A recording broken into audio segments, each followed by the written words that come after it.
दोस्तों आपके साथ जब भी कोई घटना घटित होती है, मतलब कि किसी भी तरह से आप किसी भी क्रिमिनल केस में अगर फंस गए हैं, आपका नाम आया है किसी भी क्रिमिनल केस में, ऐसी बहुत सारी गलतियां होती हैं दोस्तों जो अक्सर आप गलतियां कर बैठते हो।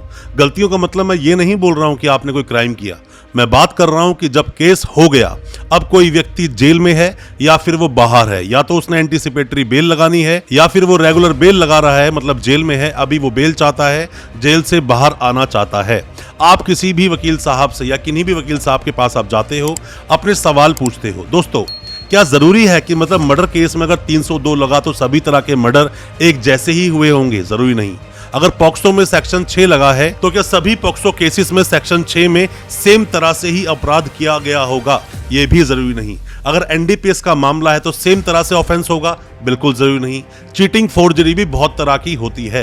तो जब आप किसी भी वकील साहब से कोई सवाल पूछते हो और अगर बिना केस को पढ़े, बिना केस को समझे अगर वो आपको जवाब दे रहे हैं, तो आप पहले ये समझ जाइए कि उन्होंने जो आपको जवाब दिया या सवाल जो आपने पूछा जिसका आपको जवाब मिला, वो जवाब दिया जो उस धारा में उस सवाल के लिए एक आंसर है। अब आप केस को डिस्कशन करने जाओगे तो बिना केस को पढ़े कोई भी वकील साहब आपको कुछ बता नहीं पाएंगे।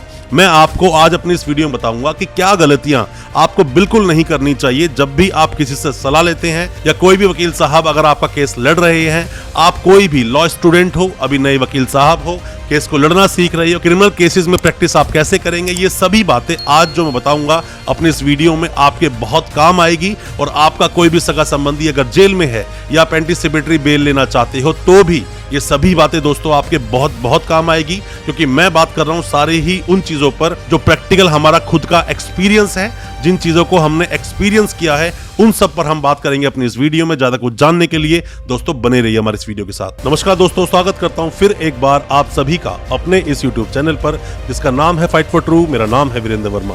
जैसा आप सभी जानते हैं, हम इसी तरह की लीगल अवेयरनेस की वीडियोस आपके लिए लेकर आते हैं और आपको बनाते हैं कानूनी जानकार। दोस्तों जब भी कोई क्रिमिनल ऑफेंस होता है या घटना घटित होती है, हमेशा उस केस में बहुत सारी बातें हालांकि सामने आती हैं, पर कोई भी केस एक जैसा होता नहीं है। आप गलती कहां करते हो? गलती आप यहां करते हो किसी भी वकील साहब को जब आप करते हो। कोई भी वकील साहब जब केस में आते हैं, सीधा आप जाते हो, बोलते हो कि चीटिंग फोर्जरी का केस है। वकील साहब देखते हैं कि हाँ 420 लगा होगा, 67 लगा होगा, 68, 71, 120 बी लगी होगी। मैं 400 की बात कर रहा हूँ, मतलब 468, 467, 471, 120 बी, 420 लगी होगी। तो सारे ऑफेंसेस पर एक ही तरह से डील करना शुरू कर देते हैं। काफी सारे मामले दोस्तों ऐसे हैं जिसमें कि आप नॉर्मल तरीके से पैसे देकर निकल सकते हो, पर मैं आपको बता दूं 467, 468 जब आता है तो यहाँ कॉम्प्रोमाइज होता नहीं है। ऐसे ही पॉक्सो केसेस में देखा गया है, पॉक्सो 6 लगाए सेक्शन किसी पर और वो पीछे लग जाते हैं कॉम्प्रोमाइज करने में। वो सोचते हैं कॉम्प्रोमाइज हम कर लेंगे, लड़की हमारे फेवर में थोड़े वर्ड बोल देगी तो हम छूट जाएंगे। दोस्तों मामले जब बनते हैं ना स्टेट वर्सेस, मतलब कि अपराध दो तरह से होंगे, या तो किसी भी व्यक्ति के अगेंस्ट आपने किया होगा या फिर आपने स्टेट के अगेंस्ट किया होगा जो समाज के अगेंस्ट है। जैसे कि पॉक्सो जो मामला है दोस्तों वो समाज के अगेंस्ट है, मतलब आप किसी भी छोटे बच्चे के साथ कोई भी अगर गलत हरकत की तो वो समाज के अगेंस्ट एक अपराध किया गया है। एनडीपीएस के मामले भी ऐसे ही होते हैं, वो भी आप स्टेट के अगेंस्ट कर रहे हो, मतलब कि आप समाज, अपने देश का जो कानून है उसके अगेंस्ट कोई अपराध कर रहे हो। तो सभी जितने भी ऑफेंस होते हैं, जितने भी तरह के केसेस होते हैं, सभी को एक ही तरह से आप नहीं चला सकते। सभी केसेस के फैक्ट्स अलग होते हैं दोस्तों। सभी केसेस में जब कोई ऑफेंस घटित हुआ, क्राइम हुआ, उसको करने का जो तरीका है वो अलग होता है। सभी को आप एक तरह से ना लें। अब मान लीजिए किसी भी वकील साहब से आप मिलते हैं तो उन्हें क्या क्या पढ़ना चाहिए। आप नए वकील हैं तो आप क्या क्या चीज़ें पहले पढ़ेंगे अगर आपके सामने कोई केस आता है। सबसे पहले तो आप ये देखेंगे कि उसमें कंप्लेंट हुई है कि नहीं, मतलब कंप्लेंट अगर किसी ने हैंड रिटन दी है, जैसे पॉक्सो में कई बार हैंड रिटन दी जाती है कंप्लेंट, अगर हैंड रिटन कंप्लेंट दी गई है पहले आप उसको पढ़ें। फिर पुलिस ने क्या एफआईआर बनाई है उसको पढ़ें। अब एफआईआर लगने के बाद सीधा क्या होगा, चार्जशीट लगेगी। तो चार्जशीट लगने से पहले आप ये भी देख लें कि 90 दिन में चार्जशीट फाइल हुई कि नहीं। दोस्तों 167(2) का जो प्रावधान बोलता है, जिसमें डिफॉल्ट बेल बोली जाती है, डिफॉल्ट बेल को आपको चूकना नहीं है। मतलब जिन केसेस में 60 दिन में चार्जशीट लगनी है, अगर 60 दिन में नहीं लगी, 61वें दिन आप डिफॉल्ट बेल बिल्कुल फाइल कर दीजिए। और अगर जिन केसेस में 90 दिन में चार्जशीट आनी है, 90 दिन में नहीं लगी अगर चार्जशीट, 91वें दिन आपको लगानी है डिफॉल्ट बेल अगर आप बेल चाहते हो। इन चीज़ों को विशेष रूप से आप ध्यान रखें। जैसे ही चार्जशीट लग जाए, चार्जशीट को देखिए, चार्जशीट के जो मेन पेजेस होते हैं आप देखोगे कुछ 10, 12, 15 पेज वो हो सकते हैं। चार्जशीट तो बहुत मोटी होती है, हालाते बयान से वो शुरू होती हैं चीजें, ऐसा लिखा होता है वर्ड, या ब्रीफ डिटेल ऑफ केस के बारे में ऐसा कुछ लिखा होता है। आप उसको पढ़ लेना पूरी तरह से, वो मेन जो पेजेस हैं आप वो पढ़ोगे तो आप समझ जाओगे। मतलब कि आप पहले कंप्लेंट पढ़ेंगे, आप उसमें एफआईआर पढ़ेंगे, चार्जशीट पढ़ेंगे। चार्जशीट को पूरा पढ़ें, बहुत अच्छी बात है। और अगर आप पूरी नहीं भी पढ़ रहे हैं, क्योंकि आपके पास उस वक्त कम समय होता है जब कोई आपसे डिस्कस करता है, तो आप उसको मेन पेजेस को आप पढ़ लें। अगर उसी के अंदर कोई सप्लीमेंट्री चार्जशीट भी आ गई है, सप्लीमेंट्री चार्जशीट को भी बिल्कुल पढ़ें। साथ में अगर एफएसएल रिपोर्ट कोई आनी है, एफएसएल रिपोर्ट अगर नहीं भी आई है तो उसको देखें। आपको बहुत सारे ऐसे लूप पॉइंट्स मिल जाएंगे उस केस के अंदर जो अक्सर पुलिस गलतियां करती है, और उन सभी गलतियों का जो फायदा मिलेगा वो आपको मिलेगा। केस बहुत तरह से दोस्तों लड़े जाते हैं। कई सारे मामले फैक्ट्स पे लड़े जाते हैं, फैक्ट पर आप बात करते हो, फैक्ट पे आप आर्ग्यू करते हो। कई सारे मामले होते हैं कि मतलब उसके अंदर बेनिफिट ऑफ डाउट्स, मतलब कि आप केस के चलते हुए जज साहब के सामने इतने सारे डाउट क्रिएट कर देते हो कि वहाँ डाउट में हो जाता है कि इस व्यक्ति ने वो ऑफेंस किया भी या नहीं। या फिर आपने सुना होगा कई बार कि इसके अंदर लैकिंग ऑफ एविडेंस, उसके अंदर एविडेंस बहुत ज़्यादा लैकिंग होते हैं, या एविडेंस को ठीक तरह से प्रोड्यूस नहीं किया जाता है। ये सब चीज़ें भी आपके बेनिफिट में आएंगी। दोस्तों एक बात को समझ लीजिए, हार के डर से ना लड़ना ही कायरता है। आपके ऊपर कोई केस हुआ और आप सोच रहे हैं कि एप्लीकेशन लगाने की, आप कोर्ट में एक एप्लीकेशन लगाना चाहते हैं, पर आपको पता है कोई रूल ही नहीं है।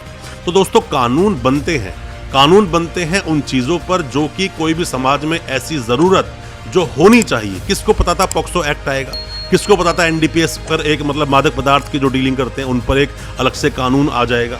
अलग से कानून बनते हैं, जजमेंट्स आते हैं, गाइडलाइंस आती हैं, सुप्रीम कोर्ट तक आप जाइए। कोई प्रॉब्लम आपके साथ होती है, एक एप्लीकेशन आपने लगाई, नॉर्मल कोर्ट में आप गए, बेशक से एक्सेप्ट नहीं हुई, आप घबराइए मत, आप डरिए मत। फिर आप जाइए हाई कोर्ट में जाके एप्लीकेशन लगाइए, फिर भी उस पर अगर कोई भी सुनवाई नहीं होती, सुप्रीम कोर्ट तक आप जाइए। आपके पास रास्ते खुले हैं। हद से हद क्या होगा, एप्लीकेशन डिसमिस होगी और तो कुछ नहीं होगा, रिजेक्ट ही कर दी जाएगी ना आपकी एप्लीकेशन, पर आपको एप्लीकेशन लगानी जरूर चाहिए। अक्सर मैंने देखा है कि लोग कोई भी एक एप्लीकेशन, नॉर्मल सी एप्लीकेशन भी अगर होती है, वो लगाने से डरते हैं। वो सोचते हैं कोर्ट क्या बोलेगा। दोस्तों कोर्ट में अपने क्लाइंट के केस को प्रेजेंट करना ही आपकी ड्यूटी है। दोस्तों आज की जो वीडियो हमने ये बनाई है, ये वीडियो 2 पार्ट्स में होगी, क्योंकि वीडियो काफ़ी लंबा बन गया था। लगभग ये हमारा 22 से 25 मिनट का वीडियो आज ये बन गया था इसके अंदर, तो हमने 2 पार्ट्स में डिवाइड किया है। दोनों ही वीडियो 8 से 10 मिनट की वीडियोस होंगी।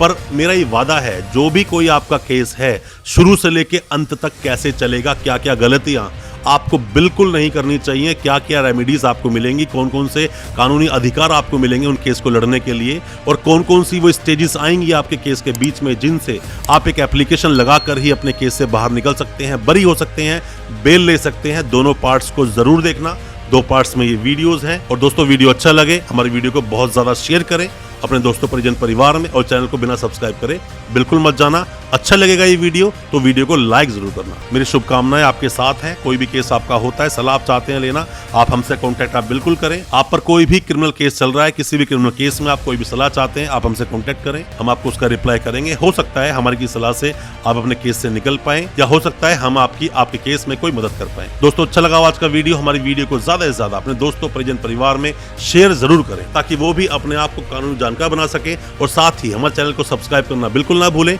साथ में लगा बेल आइकन जरूर दबा दें, ताकि इसी तरह की लीगल अवेयरनेस की वीडियोस दोस्तों आप तक पहुंच सके सबसे पहले, क्योंकि हम प्रैक्टिकली क्या चलता है कोर्ट में उन्हीं पर वीडियोस लेकर आते हैं और आपको बताते हैं सब कुछ जो आप जानना चाहते हैं। बहुत बहुत शुक्रिया दोस्तों, धन्यवाद हमारे इस वीडियो के साथ बने रहने के लिए।